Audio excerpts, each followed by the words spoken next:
운동량과 충격량이라는 것에 대해서 간단하게 서술을 좀 먼저 하고 가겠습니다.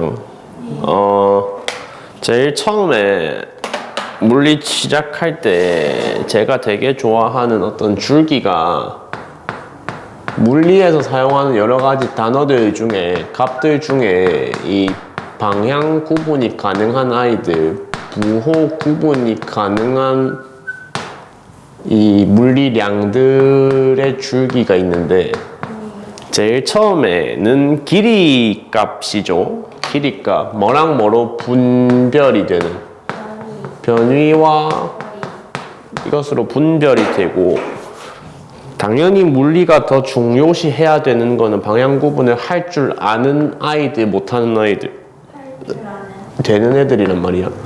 그래서 일단 변위가 무조건 더 중요하다고 생각을 해주셔야 되는데 거리와 비교했을 때 그래서 여기서 이제 왼쪽 줄기를 타고 내려가는 단어들을 잘 유심히 보셔야 되는데 변위를 계승하는 빠르기 값을 뭐라 그래? 속도라 그러죠. 거리를 계승하는 빠르기 값을 뭐라 그래? 그리고 속도가 방향 구분이 되기 때문에 그거 밑에 바로 가속력이라고 하는 개념은 세상에 존재하지 않거든요. 그래서 우리가 흔히 그래프로 표현을 하는 세계값들 S와 V와 A 값이 이렇게 이제 구분선이 생기게 됩니다. 그죠? 그 다음에 여기에 추가가 되어야 하는 뉴턴이라고 하는 물리학자의 가장 위대한 업적이 F는 MA라는 것이 딱 등장을 하면서 질량이라는 거는 방향 구분되는 경우가 있으니까 없으니까 질량은 당연히 플러스 값을 때려 죽여도 가져줘야 되니까 속도가 방향 구분 즉 플러스와 0과 마이너스로 구분이 된다는 얘기는 당연히 누구도 따라서 힘도 따라서 플러스와 0과 마이너스의 방향 구분이 된다는 얘기잖아. 그지? 그래서 이제 줄기에 일단 앞 버전까지의 끝은 이 아래에 힘이 들어간다라는 게 앞 버전의 끝이었죠. 여기에 오늘 두 가지 항을 추가를 할 겁니다. 두 가지 항을. 처음 추가할 항을 뭐라고 부르느냐면 운동량이라고 부릅니다. 소문자 P라는 기호로 표현을 하고 두 번째 추가할 항을 뭐라고 얘기를 하느냐면 충격량이라고 부릅니다. intensity라는 영어 단어가 있어요. 영어 대문자 I로 써요. 그래서 뭔지 알지? 모르는 건 지금부터 알면 되고 운동량의 정의가 무엇이냐 하면 어떤 물체가 운동하고 있을 때 표현이 되는 값인데 그 물체의 질량값에다가 그 물체가 형성하고 있는 속도를 곱하면 MV가 정의가 되면 운동량 P가 정의가 됩니다. 밑에 애가 힘과 시간의 곱으로 정의가 되거든. FT로 정의가 되거든. 근데 그러면 항상 물리에서는 되게 뭐를 중요시해서 봐야 되냐? 단위라는 걸 중요시해서 봐야 되잖아. 여기 질량과 속도의 조합이면 질량과 속도의 곱이면 단위값이 뭐로 표현이 되겠어? 킬로그램. 네. 곱하기 미터 퍼 세컨드가 되겠죠. 속도 단위니까. 밑에 놈은 너 힘 단위 알잖아. 힘 단위 뭐야? 뉴턴이지. 시간이거든 이거. 시간 단위 뭐겠어? S. 세컨드야. 이거 S로 읽으면 진짜 죽어. S로 읽으면 안 돼요. 뉴턴 세컨드거든요. 생긴 걸 보아라. 그 운동량이라는 저 단위와 충격량이라는 저 단위는 지금 단위의 생김새가 같은가 다른가? 다르잖아? 생긴 것만 봐서는 다른데 사실은 이 F는 MA라는 식이 있을 때 여기에다가 단위를 한 번씩 씌워보면은 뉴턴이라는 단위가 뭔지 알 수 있잖아. 본질이 뭔지. 뉴턴이란 단위의 본질은 킬로그램 곱하기 미터 퍼 세컨드 제곱이란 말이야. 그러면 위에 있는 뉴턴 자리에다가 뭐를 그냥 대입을 해줘도 돼. 이거 그대로 대입을 해주면 어떻게 돼? 킬로그램 미터 퍼 세컨드 제곱에다가 세컨드를 한 번 더 곱한 거 아니에요? 그러면 저기 슬래시 밑에 있는 세컨드 제곱에 1제곱 차수가 한 개 약분되겠죠? 여기도 약분되겠죠? 뭐가 남게 됩니까, 그러면? 킬로그램 미터 퍼 세컨드 남게 되잖아. 결론을 내고 보니까 그래서 충격량의 단위라는 것은 본질적으로 누구랑 같다? 운동량 단위랑 같지? 그지? 물리학에서 단위가 같다는 건 서로 간에 뭐가 가능하다는 뜻이다? 오! 네, 표현 지금 되게 고급스러웠는데 교환도 좋고 그러니까 전환과 연산이 가능한 값이라는 거거든요. 그래서 이 두 개를 엮어가지고 존재하는 마지막 관계식이 뭐가 있느냐면 애초에 충격량이라는 항 자체가 뭐의 변화량으로 서술이 된다? 운동량의 변화량으로 서술이 되는 값이다라는 게 저 두 개를 연관짓게 되는 마지막 관계식입니다. 44쪽에 쓰고 있는 거 맞죠? 그 밑에 여백 많잖아. 이 밑에 써봐.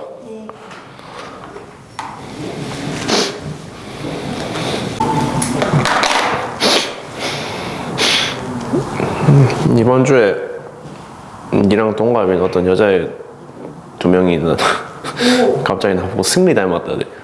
네? 승리 닮았다대.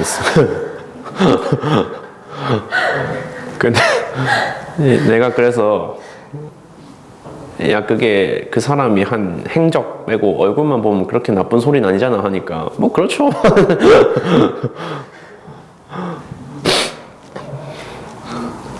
그래가지고 막 서로 얼평을 했거든요. 네. 너 나중에 성형 뭐 할 거냐 이런 것까지 물어봤거든요. 그래서 일단 쌍순 할 거래. 네. 무조건. 네. 그러면서 갑자기 내 얼굴 보더니 쌤도 코 수술 좀 해야 될 것 같은 이러더라고.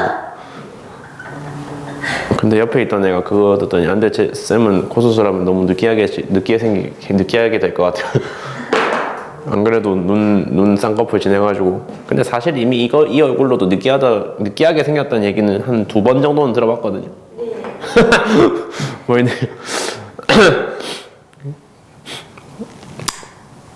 그래서 결론이 어디로 갔냐면은 요새는 남자 이상형이 무쌍인데 눈 큰 남자래. 그게 뭔 소리인지 근데 이해를 못하겠어. 사례를 들어보라 그랬더니 누구이더라? 무쌍인데 눈 큰 사람 누구 있냐? 저 연예인 잘 몰라요. 나도 몰라. 그래서 나중에 사례 있으면 들고 와보라 했는데. 남주요? 아. 근데 그거는 유쌍 무쌍이 중요한 게 아니고 그냥 얼굴이 잘생긴 거잖아. 근데 좀 아니에요. 좀 있어요. 근데. 그래도 일단 쌍꺼풀은 있는 게 낫다. 그래요? 니 있나? 네. 있지. 그래. 그러니까 기본적으로 있는 게 나으니까 다들 쌍수를 하는 거지. 남자들 있으면 별로던데. 쌤 말고. 아니야. 느끼하지 않아요? 아니 그러니까 그 음식점 명언 중에 그런 게 있거든. 짠데 맛있는데 짜다는 있어도 맛없는데 짜다는 싱거운데 맛있다는 없다고. 차라리 그래도 밋밋한 거보다는 조금 느끼해도 있는 게 낫다고. 그래서 잠깐 쓸데없는 소리 해봤고 봐봐. 방향 구분이 되냐 안 되냐는 그래서 물리학에서 너무 중요한 구분 기준이거든요. 운동량이라는 항의 구성을 보시면은 역시 방향 구분이 불가능한 질량값이 들어가 있습니다. 그런데 옆에 얘가 속도란 말이에요. 그러니까 운동량이라는 건 기본적으로 역시 속도를 따라서 방향 구분이 뭐 할 수밖에 없는 놈이다? 될 수밖에 없는 놈이라는 거죠. 속도를 따라서 방향 구분이 된다. 그래서 오늘 이 줄기에 추가해야 될 2개의 항, 일단 운동량 P가 방향 구분이 되고 그럼 밑에도 같은 논리로 세상에 시간값이 음수 혹은 0인 경우는 존재하지 아니하므로 시간의 부호가 반드시 양수라는 전제가 깔려 있기 때문에 힘의 부호는 때려 죽여도 부호 구분이 가능하다. 그래서 충격량이 힘을 따라서 부호 구분이 된다.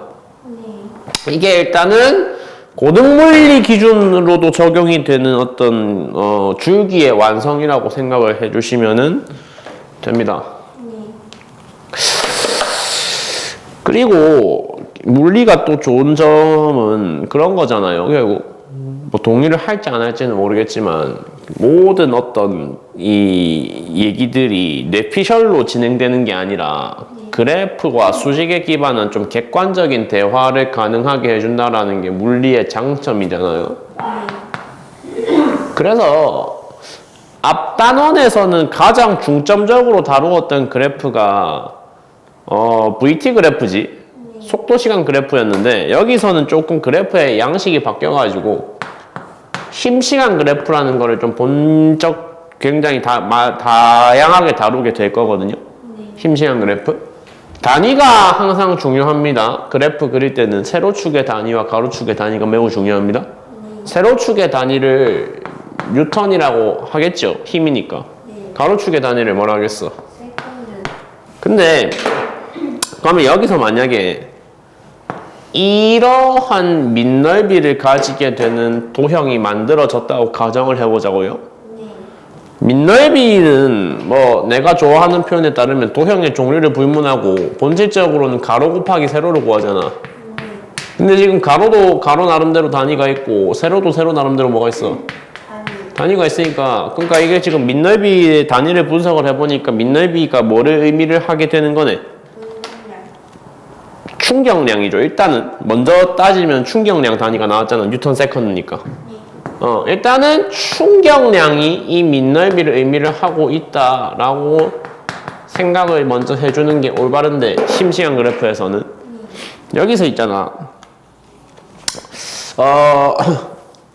아마도 너가 생각하는 뭐 진로라든지 그런 커리어 트랙에는 별로 포함은 안 돼 있겠지만 일단 나는 전공이 이걸 하게 되고 이걸 하고 있을 줄은 모르긴 했지만 일단 전공이 기계공학과거든요.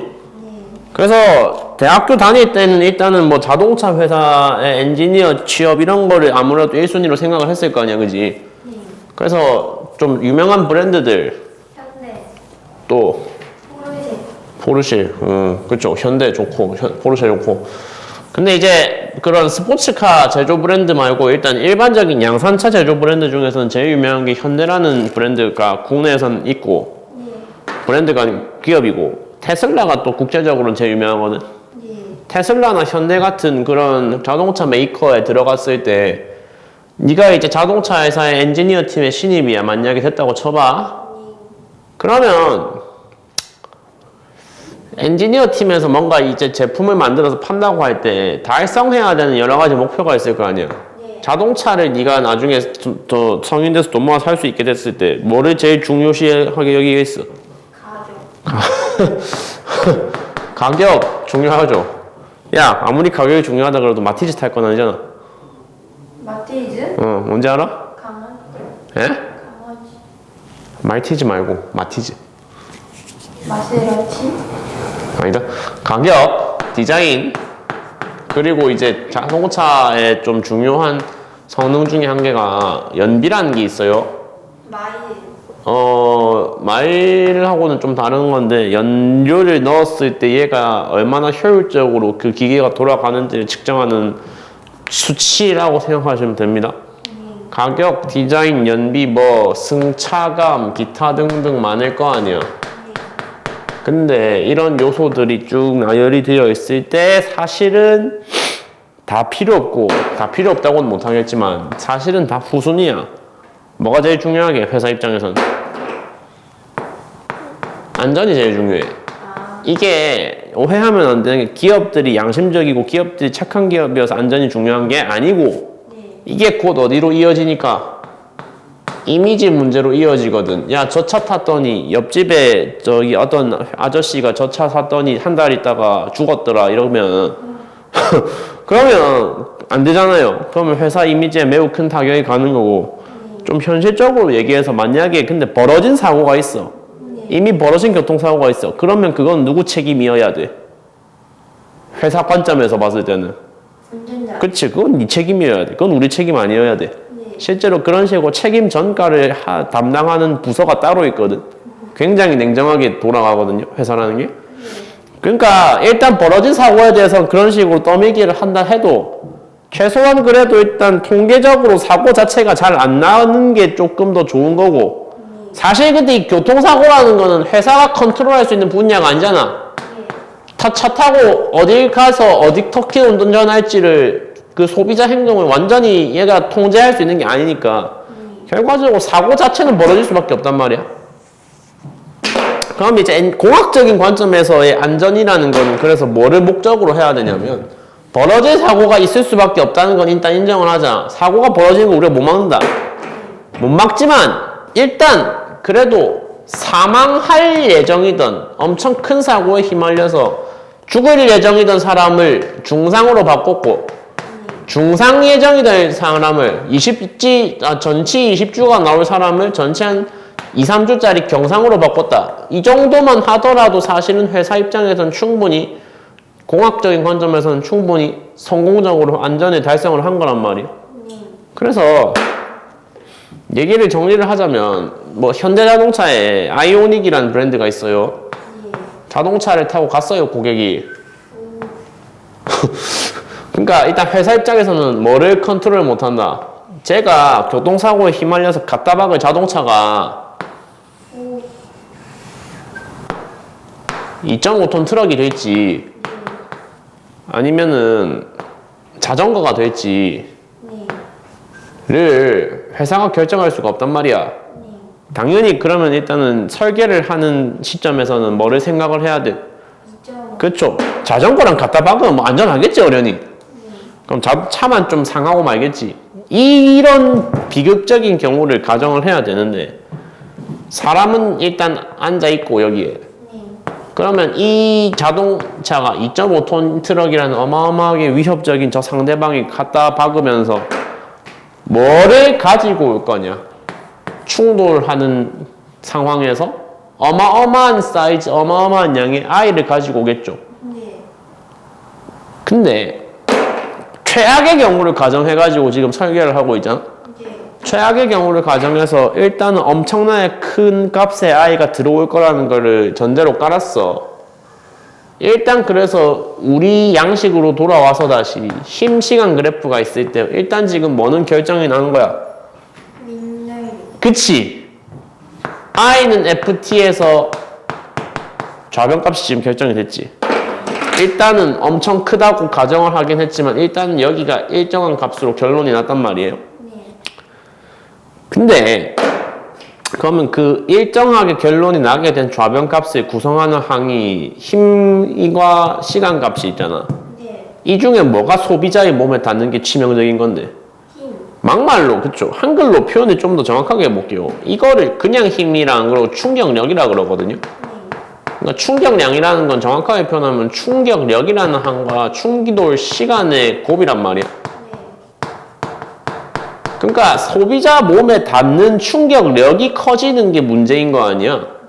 100 정도의 충격력이 닿으면 사망할 인간인데 그러면은 그거를 중상으로 바꾸려면 100이 온전히 들어가게 하면 안 되고 적어도 그걸 70, 80, 가능하면 60 이하로 낮추려는 노력을 해야지 사망하게 될 사람을 어떻게 바꿀 수 있다고. 그래서 어떤 아이디어로 이 안전장치라는 것이 설계가 되게 되느냐면 민날비가 결정이 된 거잖아 지금. 민날비가 결정이 됐는데 우리가 충격력을 직접 바꿀 수는 없어. F값을 자동차에서 직접 바꿀 수가 없다고. 트럭을 못 바꾸니까. 근데 어차피 이게 수학적인 원리로 따져봤을 때 좌변값이 고정이니까 좌변값이 고정일 때 힘과 시간값은 서로 반비례잖아. 아, 그래서 아이디어가 어디로 간다? 야, 여기를 직접 못 줄이는데 간접적으로 줄여보자. 뭐를 통해서? 충돌 시간을 최대한 가능한 한 많이 늘려주면은 어떻게라도 조금이라도 간접적으로 힘의 값을 줄일 수 있지 않느냐. 민넓이가 일정할 때 뭐를 쫙 당김으로써 가로 길이를 쫙 당기게 되면 당연히 누군 낮아져야 된다는 원리.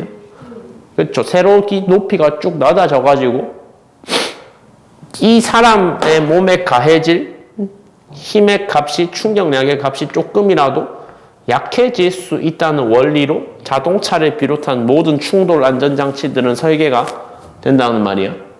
그래서 자동차 앞쪽에는 뭐가 들어가게 되냐? 소위 말하는 범퍼라는 것이 들어가게 됩니다. 이게 근데 뭐 우리가 자동차에 관해서 공감대를 형성할 수 있는 그런 사람들이 아니기 때문에 뭐라고 설명하기가 조금 어렵긴 한데 자세히 잘 보시면 집에 가서 아버지 차, 어머니 차 잠깐 보시면 앞쪽에 뭔가 더 떼어져 있어요. 플라스틱 어떤 판때기가.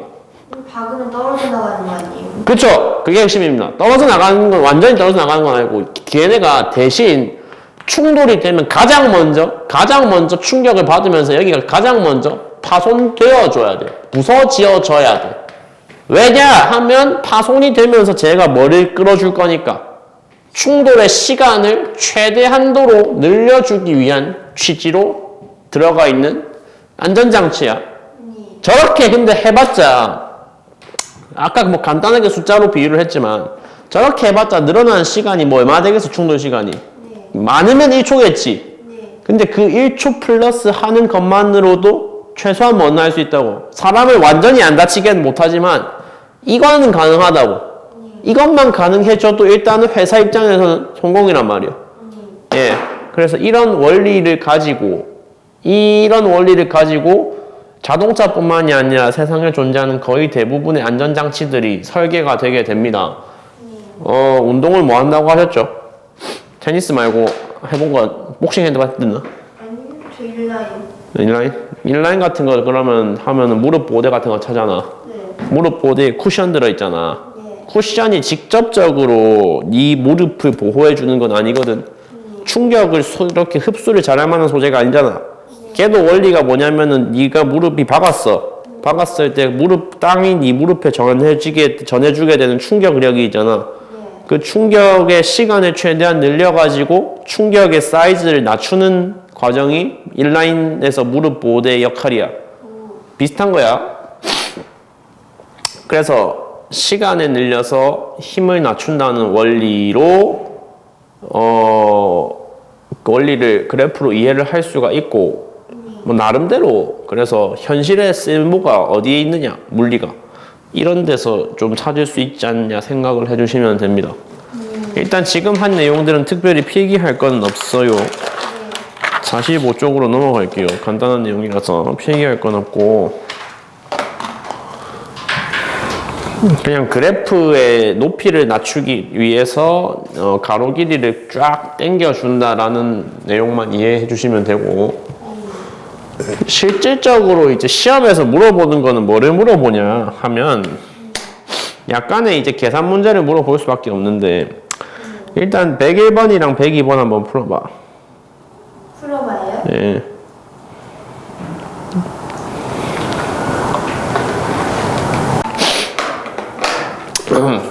지금 보고 계신 그래프가 운동량 그래프잖아. 질량 값이 근데 2kg으로 나와 있잖아. 운동량이라는 거는 질량과 속도의 곱인 거를 이제 아셨으니까 거기서 질량 값이 2kg이면은 우리가 지금 보고 있는 저 그래프가 단순히 그냥 내가 숫자 2로 나눠주게 되면은 뭐가 바로 나오게 되는 그래프인 거다? 속도가 나오게 되는 그래프인 거야. 사실상 속도 그래프로 인식을 해주라는 취지거든요. 그래서 운동량 10이라는 거는 2로 나눠주면 그냥 속도 얼마를 의미하는 거? 5m/s를 의미를 하는 거고 0에서 3초까지는 그 속도 5m/s가 평평하게 일정하게 유지가 되고 있네. 따라서 0에서 3초 구간에서는 무슨 운동을 하고 있다? 등속 운동을 하고 있다라고 생각을 하면 되겠죠. 등속 운동이니까 가속도가 얼마 있는 운동이죠? 가속도가 0이죠. 가속도가 0이니까 힘이 얼마죠? 그죠? F가 빵이죠. 그래서 0에서 3초까지 물체 작용하는 알짜임이 없다. 3초까지는. 혹시 니은은 해결할 수 있겠니요? 니은이요? 예. 이거 아니지 않나요? 얼만데 그럼? 1. 지금 우리가 그러니까 저 그래프를 속도 시간 그래프로 바꿔서 보겠다는 거 아니야? 그럼 거기서 거리를 물어보고 있잖아. 속도 시간 그래프에서의 거리면은 뭐야? 밑넓이지? 네. 저 사다리꼴의 넓이를 찾으라는 거잖아. 맞? 20? 20이지, 20. 사다리꼴이잖아요. 그러니까 이 사다리꼴 넓이 구하는 거면은 짧은 변 길이가 3이잖아. 긴 변 길이가 얼마야? 5잖아. 높이 값이 얼마야? 그래. 그럼 사다리꼴 넓이 구하는 거기에 대입해 주시면 4 곱하기 5랑 같잖아요. 네. 3에서 5초까지 작용한 알짜 힘의 크기를 물어보고 있는데 F의 크기를 물어보는 거잖아. F의 크기를 물어보는 거니까 질량 곱하기 가속도를 하면 되잖아. 질량 값은 근데 2kg인 거고 가속도 값이 얼마야? 가속도는 3에서 5초 구간에서 뭐를 찾아주면 돼? 기울기지, 그지? 기울기지. 2가 아니라 높이가 얼마야? 5잖아. 이거 속도 그래프로 바꿔서 보자고 지금. 속도 그래프로 바꿔서 보게 되면 5m/s라는 속도가 2초 동안 쫙 내려가서 빵에 꽂혔다는 거 아니에요? 그럼 가속도 값이 얼마인데? 5 아니에요? 높이가 5잖아. 그리고 2초 동안 속도가 빵으로 꽂았다고. 2분의 5 그렇지. 근데 기울기 부호까지 따져주면 마이너스 2분의 5겠지. 마이너스 2.5에다가 지금 2가 곱해진 거니까 따라서 R자 힘은 얼마 나와? 마이너스 5N이 나오자. 마이너스 5N이 나오는데 크기를 물어봤으니까 절대값으로 계산을 해주면 되잖아. 따라서 R자 힘의 크기는 플러스 5N이 되겠죠.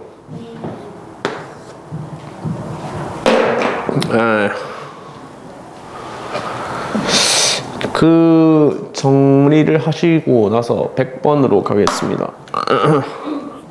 실질적으로 봐봐요. 100번에 있는 애들은 꼬리 질문들을 우리가 다 풀진 않을 거야.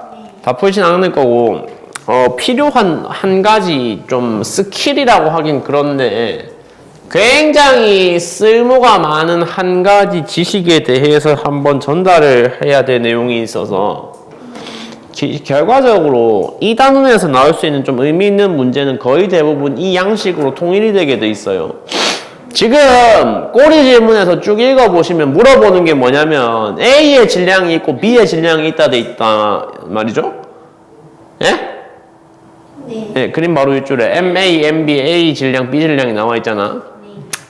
일단 사전적으로는 어떻게 풀어야 되냐면은 이거 미지수 두 개 이미 문제에서 줬으니까 한번 문제 써주시고 앞 단원 문제들도 그랬지만 일단 맞는 풀이 올바른 풀인데 틀린 풀이가 아닌데 맞는 풀인데 일단은 비효율적인 방법으로 먼저 한번 해볼게. 그러고 나서 그거를 확 축약시키고 단축시킬 수 있는 가장 좀 바르면서도 좋은 풀이 이상적인 풀이를 같이 보여드릴 건데 보시면 미지수 MA, MB를 좀 이렇게 성실하게 선정을 해주신 다음에 그래프를 독해를 해주시면은요 B라는 물체는 경험하는 속도의 그래프, 운동 그래프가 이렇습니다. 근데 지금 세로축이 X값으로 나와 있어. 이게 뭘 뜻하는 기호냐면 변위를 뜻하는 기호거든. 그러니까 지금 나와 있는 그래프의 양식이 변위 시간 그래프란 말이에요. 그래서 여기 이 연두색 선에 따라서 B가 쭉 올라가게 되는데 그러면 여기 0에서 T까지 위치값이 딱 고정적으로 박혀있는 저기는 뭐를 의미하는 건데? 변이 값이 안 바뀌고 있다는 거잖아. 고정적이라는 위치가 고정적이라는 거잖아. 그러면 그치. B는 앞 구간에서 정지하고 있었고 그게 가 그림에도 나와 있지. 설명이 돼 있지. 그러면 지금 보고 계신 게 변이시간 그래프니까 기울기가 곧 뭐로 해석이 돼야 되는 그래프야? 인류? 아니 그 시간 S, 변이 S 다르구나. 세컨드. 그러니까 기울기가 지금 속도로 해석이 되게 되는 양식이죠. 네. 기울기가 속도잖아요. 보시면은 앞쪽 구간이 그래서 기울기가 어떻게 나오냐면 T분의 V가 나오잖아. T분의 V인데 여기를 내가 임의로 V라고 나올게. 앞쪽의 기울기를 속도를.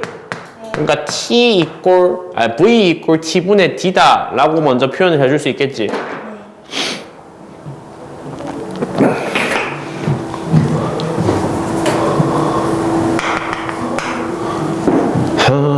그러면 뒤에 뒤에 구간에서 B라는 물체는 어떻게 운동하는 거야?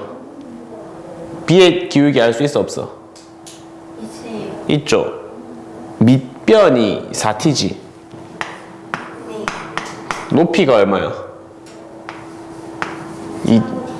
그러니까 D인데 도착한 장소는 D인데 3D인데 출발한 지점이 D니까 그쵸. 높이 변화량이 얼마? 그래서 C. 그래서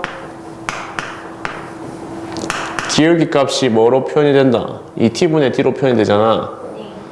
근데 T분의 D를 V라고 했었으니까 여기 비율 관계를 표현해주면 B의 나중 속도는 2분의 V가 된단 말이죠. 그리고 A 나중 속도도 표현을 해줄 수 있을 것 같거든요. A의 나중 속도는 4t분의 그치. 근데 마이너스까지 붙여주면은 한마디로 뒤에 속도가 마이너스 4분의 V가 되는 거 아니야. 그러니까 충돌 전의 운동은 그림으로 묘사하면 B가 정지고 A가 어떻게 움직이고 있었다. A가 V로 움직이고 있었잖아. 그러다가 충돌하고 나서 봤더니 A가 어떻게 되고 반대 방향으로 뒤집혀서 4분의 V로 달리게 되고 B는 어떻게 달리게 됐다. 앞쪽으로 2분의 V로 달리게 됐다 이거잖아. 여기서 뉴턴이라는 분이 역시 만들어낸 대단히 중요한 법칙 중에 물리학 법칙 중에 한 개가 운동량 보존 법칙이라고 있거든요.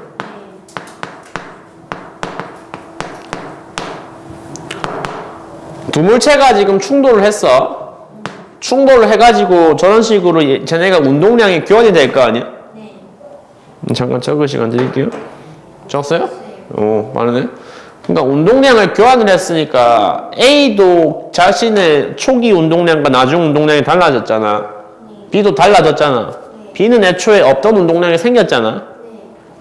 여기서 충돌을 하면서 서로 저렇게 운동량을 주고받게 되는, 교환하게 되는 두 물체가 함께 형성하는 운동량의 총합이 반드시 같아야 된다.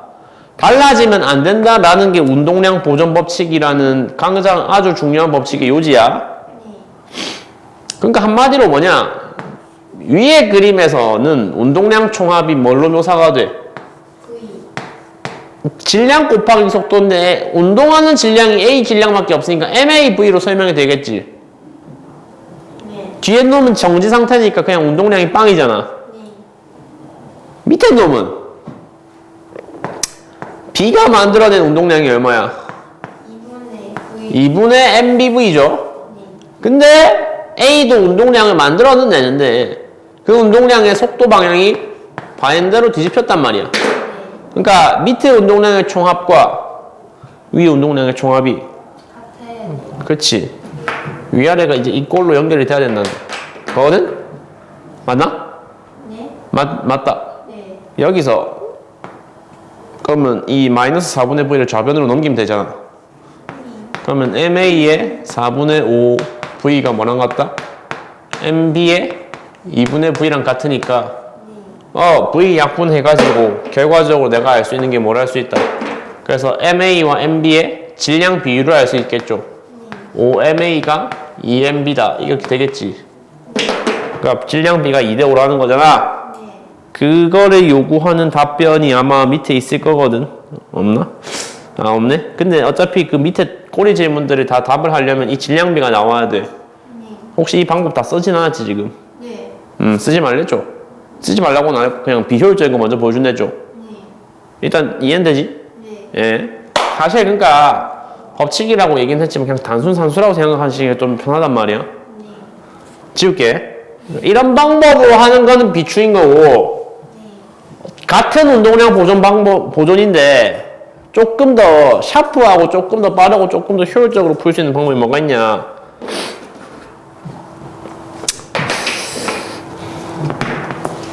두 물체가 충돌을 하고 있잖아요.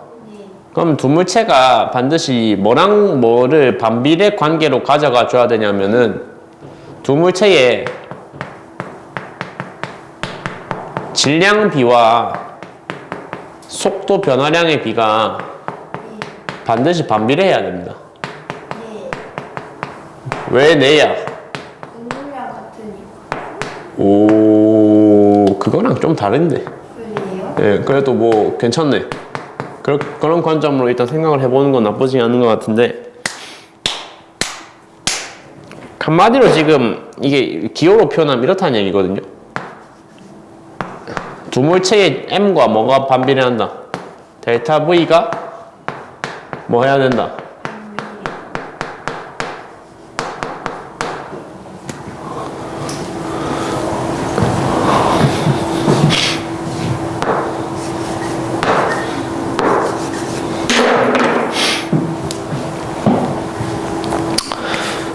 어차피 저 효율적인 방법을 쓰더라도 그래프 독해는 꼭 해야 돼. 네. 그래프 독해는 해야 되고 보시면 A가 경험한 속도 변화량 얼마죠? A가 경험한 속도 변화량 그쵸. 방향이 바뀐 것까지 고려하면 4분의 5죠. B가 경험한 건 2분의 1이죠. 그죠? 그러면 가장 간단한 정수비로 바로 나타내주면 위에 비율이 몇 대 몇이 되죠? 근데 질량비랑 반비를 해야 되니까 질량비가 같아야 되잖아. 아까 결과랑 같네? 그지? 네. 응. 그래서 이상적으로 해결이 된다 그러면은 식구지 세우지 않고 이렇게 정말 이상적으로 된다면 눈짓으로 질량비가 나오면 좋아. 익숙해지면 그렇게 될 거야. 당장은 안 될 거니까 일단 이런 거 잠깐 써주셔가지고 최대한 간결하게 두 물체의 질량비를 구할 수 있으면 됩니다. 알겠죠? 잠깐 쉴게요. 귀엽네요. 다음 둘 다 어떻게 됐는데? 맞고 아니 틀린 거 맞아요. 같이 볼게 이거는. 자, 운동량의 크기 AS1과 S2는 각각 등속 직선을 하는 동안 A, B의 운동량의 크기가 같다. 기억이 왜 틀렸어? 민열비 다르잖아요. 각각이잖아, 각각. 그러니까 S1이 A의 운동량과 같고 S2가 B의 운동량과 같으냐 그 질문이야. 다르잖아요. 각각, 그러니까 S1이 A랑 같은 건 맞잖아. 왜냐면 A의 그래프 아랫부분의 넓이를 S1이라 그랬잖아. 그러니까 이 밑넓이가 일단은 운동량이 아니고 바로 아니고 일단 이게 충격량이잖아, 충격량. 충격량이죠. 왜냐하면 일단 힘시간 그래프에서 나타나는 밑넓이 그 자체는 충격량입니다. 첫 번째로는. 밑넓이가 충격량인데 I인데 한마디로 아까 관계식을 뭐를 배우셨냐면 I 값이 운동량, 변화량, 델타 P로 서술된다고 들으셨단 말이야. 그러니까 A가 경험한 운동량의 변화량이 S1이라는 거잖아. 그지? 그러니까 네가 나중에 형성하게 될 운동량, A의 운동량 PA 값이 곧 뭐랑 같은 상태다. S1이랑 같아진다 라고 하면 되죠. 왜냐하면 네가 받은 충격량이 얼마였으니까. 너가 받은 A가 받은 충격량이 뭐였으니까. S1이었잖아. 그렇죠. 마찬가지 방식으로 그러면 B가 경험한 운동량도 얼마라고 하면 되겠어? B가 받은 충격량이 될 거 아니야. B가 받은 충격량이 얼마인데? S2잖아. 그러니까 각각 비교하라는 거니까 A의 운동량이 S1과 같고 B의 운동량이 S2와 같으냐? 같지? 네. 그 다음에 지금 맞지 않아요? 그렇죠. 지금 그 다음 질문들이 좀 재밌죠. 그 S1과 S2의 비율이 지금 2배라고 돼 있단 말이야. 2대1이라고 돼 있으니까 그러니까 지금 PA의 값을 내가 그냥 심플하게 2S로 놓고 여기를 1S로 놓아도 되는 상황이란 말이죠. 거긴 근데 A, B는 같은 운동량, 같은 운동량이었고 같은 속도. 다른 운동량 B가 2대1인데 속도는 똑같으니까 저 2대1의 비율을 순전히 누가 다 땡겨줘야 된다. 질량이 땡겨줘야지, 질량이. 그러니까 나는 지금 S로 표현을 했지만 실제로는 뭐를 적은 거야, 여기는? 운동량을 적은 거고 운동량이라는 게 뭐와 뭐의 곱이다? 질량 곱하기 속도의 곱이잖아요. 그렇기 때문에 질량값이 2분의 1, 2대1 비율을 가져가줘야 되니까 여기가 2M, 여기가 M 상태가 될 겁니다. 그러니까 질량이 지금 누가 누구의 2배가 맞다. A02, B01 2배가 맞죠. 거기 마지막 A가 받은 평균 힘과 B가 받은 평균 힘이 이 평균 힘이라는 건 뭐냐면 I는 FT 구조의 식에서 아까 여기를 내가 충격력이라고 적었었잖아. 충격력 말고 다른 표현도 가능한데 그 가능한 다른 표현들 중에 한 가지가 평균 힘이라는 게 있어. 평균 힘이라는 건 그래서 별게 아니라 그냥 그 물체가 경험한 충격량을 뭐로 나눠주면 된다? 시간으로 나눠주면 되거든? A가 경험한 충격량과 B가 경험한 충격량이 각각 ES하고 S였잖아요? 거기에서 이제 충돌 시간을 둘이 서로 나눠주면 되는데 A가 경험한 충돌 시간이 얼마야? 2T고 뭐야 이거? B가 경험한 충돌 시간은? 그러면 여기는 T분의 S가 되고 여기는 3T분의 S가 되니까 평균 힘이 A가 B의 3배다 그러면 맞는 얘기야? 틀린 얘기야? 맞는 얘기네. 답이 5번이네. 이해됨? 예. 134번 뭐 일단 제가 앞쪽에 칠판 정리한 종 한번 독해해 주세요.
그것은 일단 생각해봐. 충돌하는 중간에 물체 질량이 바뀌진 않아. 네. 그러니까 충돌하는 중간에 질량이 바뀌진 않으니까 충돌 중간에 운동량이 바뀌었다는 건 질량 변화가 아니고 전부 다 뭐로 설명이 돼야 된다는 얘기다. 속도 변화로 설명이 돼야 된다는 얘기야.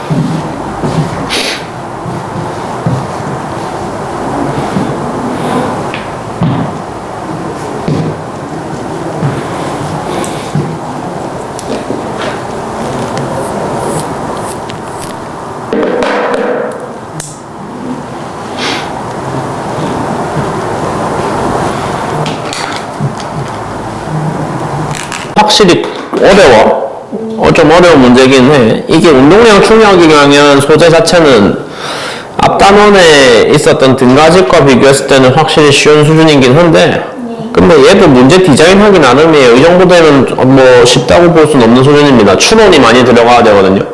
먼저 일단 작업을 어디서 해줬어야 되냐면 B하고 C가 충돌을 하는데 걔네의 질량이 지금 B가 C의 2배라는 거를 가지고 이 그림을 먼저 한번 그려줬으면 좋다. BC가 충돌하기 전에 B의 운동량이 3P0였지. 3P0의 운동량이 충돌의 결과 어디까지 감소했어? B는 3P0가 딴 운동량이 P0로 감소했잖아? 그러니까 운동량이 3분의 1이 됐어. 운동량이 3분의 1이 되려면은 아까 얘기했던 대로 저 3분의 1이라는 비율 감소를 전부 누가 경험해줘야 된다? 속도가 경험해줘야 되니까 내가 임의로 너의 원래 속도를 3V라고 잡았다면 나중 속도를 V로 잡을 수 있는 조건이란 얘기지. 여기서 생각 잘해야 돼. 자, 너는 왜 갑자기 속도가 2V가 사라졌어? 얘가 그만큼 뺏어갔어요 이런 얘기가 되는 거잖아. 근데 그럼 B가 지금 총 소실한 에너지 그 운동량의 분량이 얼마야? 총이요? 제가 소실한 에너지의 분량이 얼마지 지금? 2V. 위에 운동량이 6MV잖아? 운동량을 물어봤으니까 밑에 운동량 남은 게 2MV밖에 안 남았잖아. 원래 가진 게 6MV라는 지금 남은 게 2MV라는 거는 중간에 소실한 값이 얼마라는 얘기야? 4M. 그럼 그 4MV를 네가 가져갔다는 이야기가 되는 거거든. 그럼 네가 가져간 분량이 지금 4MV인데 너는 질량이 4M이야. 그냥 M이니까. 그럼 너의 이제 속도가 얼마가 돼야 된다? 4V. 4V가 돼야 되고, 그러면 지금 4MV에 해당하는 C의 나중 운동량이 어디에 설명이 되어 있다? 그래프상에서 저 2P0로 지금 설명이 되어 있는 값이란 말이죠. 그죠? 그러니까 일단 P0랑 뭐 사이의 관계를 먼저 깔아 놓을 수 있어요, 여기에? EMV와 P0 사이의 관계가 일단 한 개 나와 줘야 돼. 지금 한 거 이해돼? 네. 자, 그러면 그 다음에 여기까지 적은데 선작업을 해놓은 다음에 그 다음 앞쪽을 봐야 돼. 이제 A하고 B는 어떤 결말을 맞이하고 있느냐, 어떤 과정을 경험을 하고 있느냐.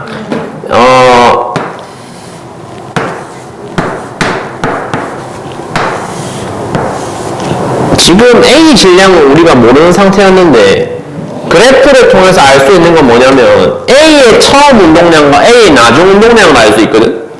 A가 B를 향해서 진행을 하고 있을 때의 운동량이 2P0였고 그러고 갖다 받고 나서는 반대 방향으로 지금 P0로 바뀌었단 말이야.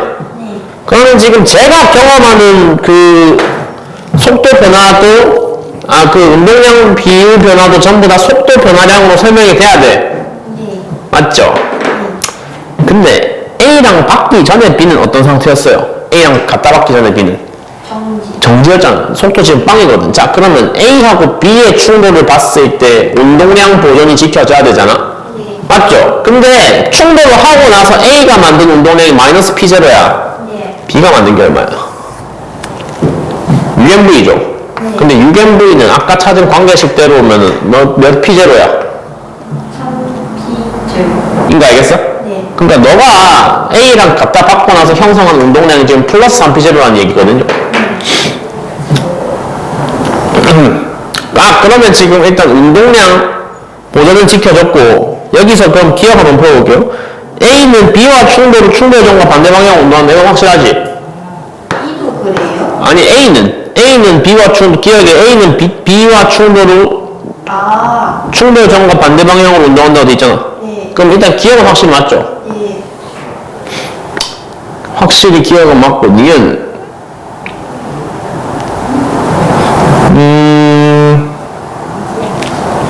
B와 C는 충돌한 후 같은 속력으로 함께 운동한다. 마지막 그림 보시면 B는 C하고 충돌하고 나서 속도가 V로 줄었잖아. 근데 C는 지 혼자 얼마나 달리고 있어 지금? 4V로 달리고 있잖아. 그지? 명확하게 그림을 그려주면 명확하게 아니라는 걸 알 수가 있고요. 마지막에 평균 힘을 따지기 위해서 지금 나와 있는 값이 이 그래프에 있는 시간항이죠. 시간항 3t라는 정보와 2t라는 정보. B가 C로부터 받은 평균 힘의 크기를 F1이라 하자. B가 C로부터 받은 평균 힘의 크기를 F2라 하자. 그럼 F1은 충격량 얼마?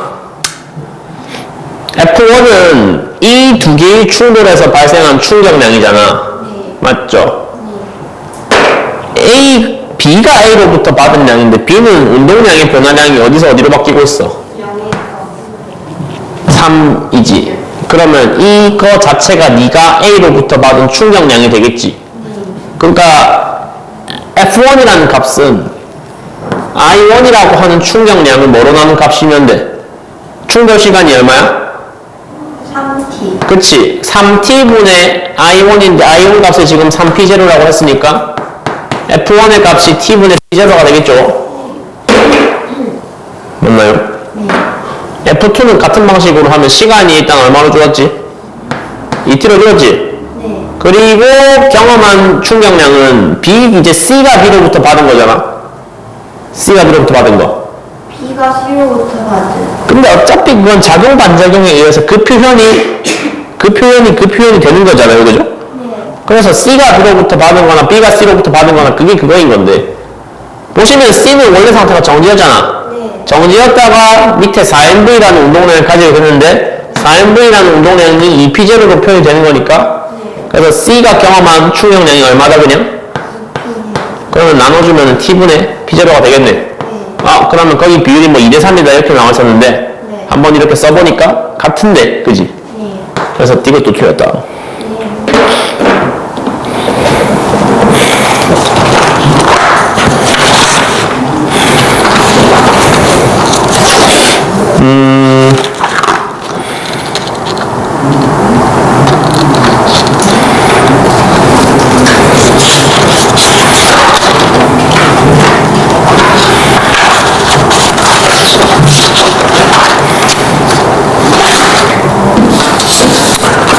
그러면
뭐야 씨.